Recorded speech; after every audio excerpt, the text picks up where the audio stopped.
2 to 3 weeks மேலே cough இருக்குங்களா உங்களுக்கு? காஃப் சிரப் எடுத்து ஆன்டிபயோட்டிக்ஸ் எடுத்து ஓவர் த கவுண்டர் ட்ரக்ஸ் எடுத்தும் உங்களுக்கு காஃப் குறையிலையா? சாதா டஸ்ட் அலர்ஜின்னு நினச்சி இக்னோர் பண்ணுறீங்களா? இல்லை சம்திங் கோல்டாக சாப்பிட்டுட்டோம் அதனால வந்த இன்ஃபெக்ஷன் அப்படின்னு நினச்சி இக்னோர் பண்ணுறீங்களா? இல்லை நடக்கும்போது மூச்சு வாங்குது அதுக்கப்புறம் வர்ற காஃப் இது சாதா காஃப் தானே, ஒரு 2 to 3 வீக்ஸில் செட்டில் ஆயிரும்னு நினைக்கிறீங்களா? அங்கே தான் நீங்கள் தப்பு பண்ணுறீங்க. பட் காமன் ரீசன்ஸ் இதெல்லாம் கிடையாது, வேறு சில ரீசன்ஸும் இருக்குது. வாங்க நம்ம இந்த வீடியோவில் பார்க்கலாம். வணக்கம், நான் டாக்டர் கௌஷிக், நுரையீரல் மருத்துவர், மெரிடியன் ஹாஸ்பிட்டல், கொளத்தூர்.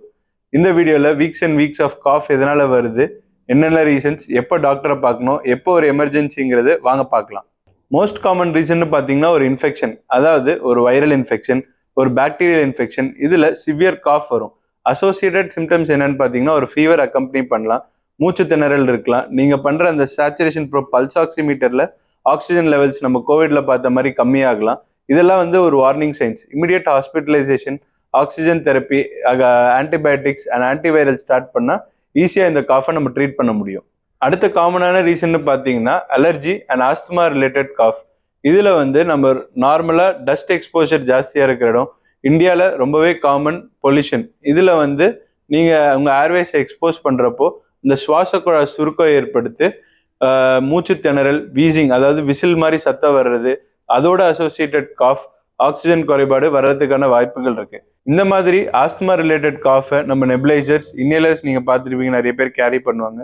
அதை வச்சு நம்ம ஈஸியாக கியூர் பண்ணி இந்த சுவாச குழாய் சுருக்கத்தை குறைச்சி அது அசோசியேட்டடான காஃபை நம்ம ஈஸியாக ப்ரிவென்ட் பண்ணலாம். மாஸ்க் வேர் பண்ணி பொல்யூஷன் அண்ட் டஸ்ட் அவாய்ட் பண்ணுறதுனாலையும் இந்த காஃபை நம்ம ஈஸியாக தவிர்க்க முடியும். இன்னொரு காமனான ரீசன் இப்போ ரைசிங் ட்ரெண்டில் இருக்கிறது gastric esophageal reflux disease, GERD. உங்கள் சிம்பிள் கேஸ்ட்ரைட்டிஸே கிரானிக் ட்ரை காஃப் காஸ் பண்ணுறதுக்கான வாய்ப்புகள் இருக்குது. இதுக்கான காரணம் என்னன்னு பார்த்தீங்கன்னா சாப்பாட்டு குழாவும் அதாவது உங்கள் உணவு குழாவும் சுவாச குழாவும் ரெண்டு பக்கத்தில் இருக்குது. நீங்கள் டைமுக்கு சாப்பிடாதப்போ இந்த அசிடிட்டி இன்க்ரீஸ் ஆகி அந்த இரிட்டேஷன் காஸ் பண்ணி உங்களுக்கு அடிக்கடி ட்ரை காஃப் வரதுக்கான வாய்ப்புகளும் இருக்கும். இது சிம்பிள் ட்ரீட்மெண்ட், டைமுக்கு சாப்பிட்றது, ஒரு சிம்பிள் ஆன்டாசிட் எடுக்கிறதுனாலையும் உங்களுக்கு இந்த காஃப் அவாய்ட் பண்ணுறதுக்கான சான்சஸ் இருக்குது. இந்தியாவில் one of the common reasons smoking, அதாவது ஸ்மோக்கிங் ரிலேட்டட் COPDனால மோஸ்ட் காமன் காஃப் நம்ம பார்க்குறோம்.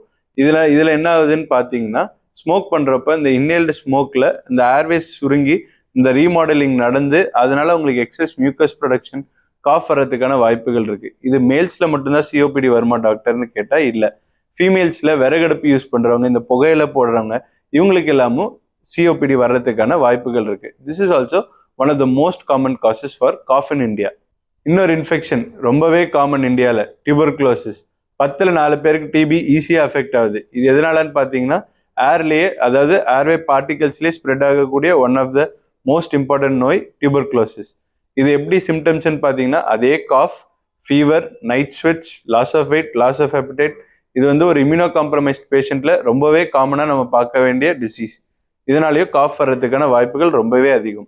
நம்ம பேசின இந்த அபவ் கண்டிஷன்ஸை டாக்டர்ஸ் எப்படி எவாலுவேட் பண்ணாங்கன்னா ஒரு சிம்பிள் எக்ஸ்ரே, தேவைப்பட்டால் ஒரு CT ஸ்கேன், ஸ்பூட்டம் எக்ஸாமினேஷன், ஒரு பல்மனரி ஃபங்க்ஷன் டெஸ்ட், இது ஒரு பேஸ்லைன் இன்வெஸ்டிகேஷன் உங்கள் இயர்லி செக்அப்பில் ஆட் பண்ணாலே இந்த மாதிரி டிசீசஸ் அண்ட் கண்டிஷன்ஸை ஈஸி டயக்னோஸ் பண்ணலாம்.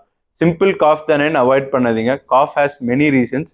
Get it treated early. Kindly visit your nearby pulmonologist whenever required.